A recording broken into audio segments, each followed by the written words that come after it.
আমি প্রবাসে গেছি এই কারণে আমার গ্রামের মানুষ আমাকে অনেক খারাপ বলে, আমি নাকি প্রবাসে যে খারাপ কাজ করছি, মানে পতিতার তলায় কাজ করছি। আচ্ছা, আমি প্রবাস গেছি, আমি কি কোনো অপরাধ করছি?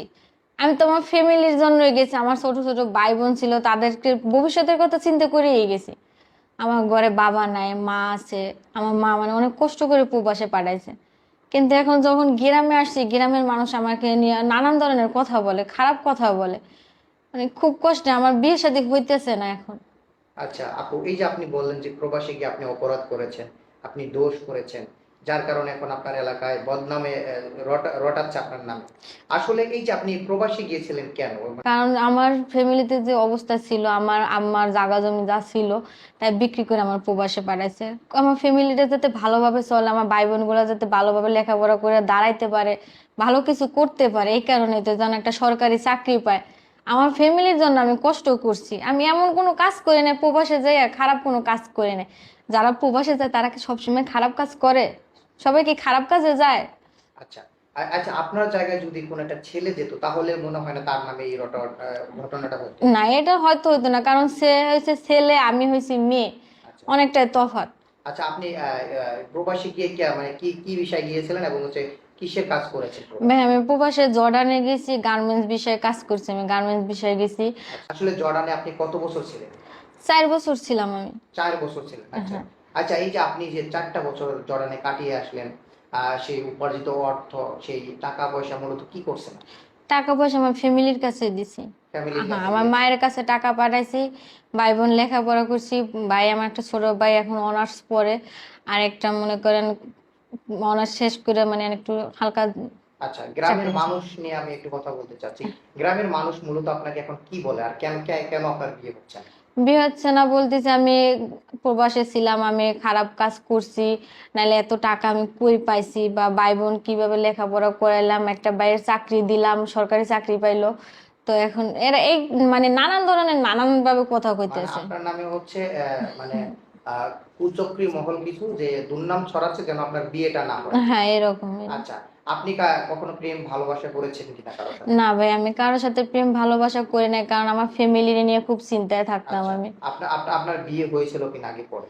না, আমার বিয়ে হয় নাই। বিয়ে হয়নি। জি না। আপনার এখন বর্তমান বয়স কত? এখন প্রায় 23 বছরের কাছাকাছি চলতেছে আমার। 23 বছরের কাছাকাছি চলছে। হ্যাঁ। এখনো আপনার কোনো বিয়ের প্রস্তাব আসে নাই?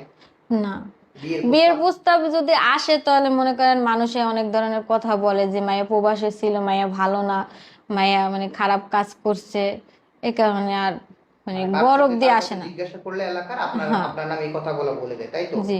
যার কারণে আপনার এখন বিয়ে হচ্ছে না। আচ্ছা, এখন এই যে আমাদের ক্যামেরার সামনে কেন আসা একটু যদি বলতেন। ক্যামেরার সামনে এই জন্য আসা যে আমরা যারা মেয়েরা প্রবাসে থাকি বা প্রবাসে যে কষ্ট করি, আমরা মেয়েরা এতটাই খারাপ না, আমরা তো ফ্যামিলির জন্য প্রবাসে গেছি। একটা ছেলে মানুষ যদি প্রবাসে যেয়ে কাজ করতে পারে, তার ফ্যামিলিরে দেখতে পারে, তাহলে আমরা মেয়ে মানুষ কেন পারবো না?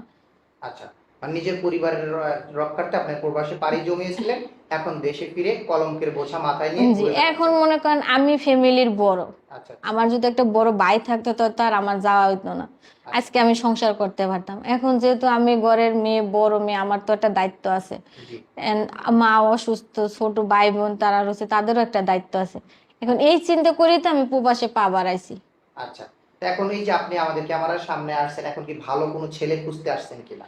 ভালো এখন ছেলে চাচ্ছেন কিনা? যেটা কিনা আপনার জেনে শুনে সবকিছু মেনে যদি বিয়ে করতে চায়, এরকম কোনো ছেলে খুঁজতে আসছেন কিনা? এখন মনে করেন আমিও প্রবাস ছিলাম, এখন অনেক ছেলেরাও প্রবাসে থাকে, তারা অবশ্যই এটা প্রবাসীর কষ্ট বুঝবে।